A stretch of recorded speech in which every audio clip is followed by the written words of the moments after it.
The NHS Confederation represents the whole healthcare system in England, Wales and Northern Ireland. And its Chief Executive, Matthew Taylor, joins me now. Good morning, Matthew. Morning. How serious is the risk to life being posed by the strikes that we can see coming ahead? Well, there are two elements that I think are particularly concerning to us. The first is the RCN are excluding from derogation. The derogation is the way in which trade unions agree that they will cover certain key areas that are involved in protecting life and limb. And the RCN have said that some of those areas will not be covered in their next strike. That includes, for example, emergency services. And we're also concerned about the speculation of the possibility of a combination of junior doctors and nurses' action. So both of these things would be a significant escalation, and it's very difficult to see how either of those things wouldn't endanger patient safety and dignity.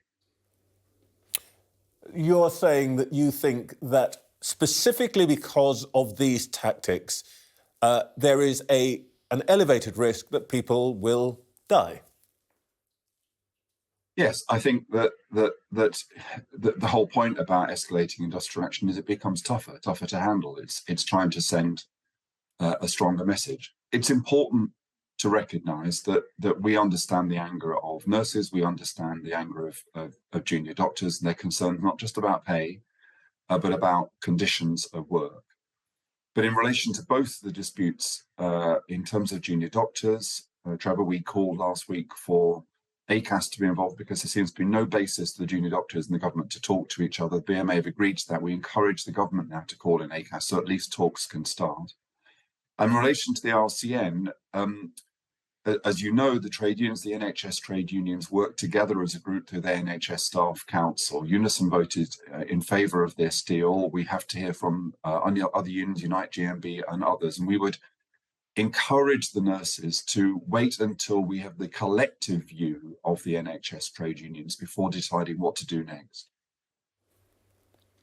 There's obviously a hope, I think, both on the government side and possibly even amongst some people within the RCN that the votes that we'll hear the results of this week will change the situation, and that in practice what will turn out is that irrespective of the RCN ballot, that actually the money will end up, that they'll vote to accept, and that the money will end up in people's pay packets and things will settle down.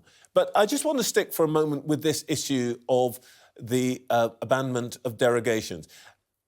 Is there a sense in which we're now in a very dangerous situation in which, if you like, the ethical boundaries of the industrial relations conflict have been broken in some way, that the things that everybody would accept or previously accepted as a boundary beyond which you do not pass has now been erased? Well, certainly, as I said, Trevor, when we're talking about escalation, when we're talking about the derogations that have been respected in the past being excluded in this industrial action so that it does affect, for example, emergency services. And when we're talking about the possibility of combined industrial action, this does take us into uncharted territory. And it means that the people that I represent will have to spend a great deal of time doing the detailed planning, the detailed negotiation with trade unions locally to try to ensure that we can protect life and limb. So none of this is welcome. So however much we sympathise with the case of the doctors and the nurses, and however much we continue to press the government for a proper workforce plan, something we've been arguing for years and continues to be delayed, we do want to avoid this industrial action. Because the other thing I think I'd say, Trevor, is yes, we can focus on what happens on those days of industrial action. I was in a hospital last week. The hospital was coping pretty well in terms of emergency cover with the junior doctors on strike, but I spoke to surgeons on the surgical ward, the consultants there. They were keeping things going, but they were aware that every day more people were being added to their lists because of cancelled outpatients appointments and cancelled operations. And that kind of harm that comes from people having a cancelled operation, a cancelled appointment, it may not be immediately life-threatening, but it can still have a huge impact on people. Your members are essentially trying to, if you like, ameliorate the impact of these actions. And over time, things stack up and so on and so forth. Is there a point beyond which essentially you can't do belt and braces, you can't bootstrap, where actually the service collapses? I don't think the service will collapse. I think that the NHS, throughout its history, as we approach its 70th birthday, I think we cope with anything that is thrown at us. But are we able to provide the level of service that we want? No, we're not. And as the nurses and junior doctors would point out, this is the case even when we don't have strike action. So whilst we've seen some good figures last week, we're reducing the people who've had to wait more than 18 months for operation to almost zero. There's been an improvement in diagnostics, getting closer to some key cancer treatment targets. We also heard last week of 10% of people waiting more than 12 hours to be seen in emergency departments. So, the NHS has been run down, it's been underfunded, particularly in relation to capital investment in terms of workforce.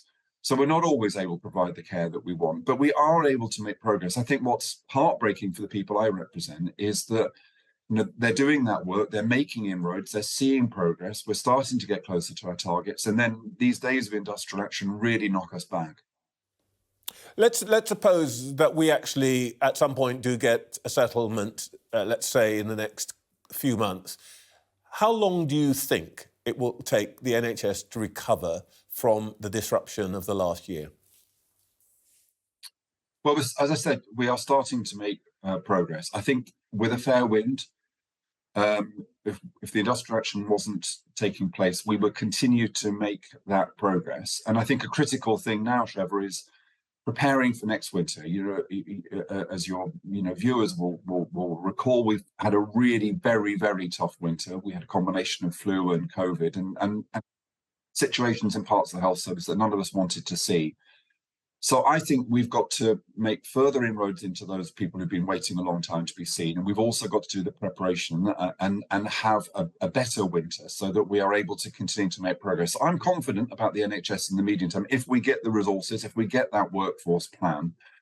But it's tough because every day, Trevor, we have to meet high levels of demand driven by things like population, aging public health challenges, at the same time as making inroads into that backlog. And that is a difficult job day in, day out, but it becomes almost impossible when you're dealing with industrial action as well. Matthew Taylor, thank you very much for your time this morning. Thank you.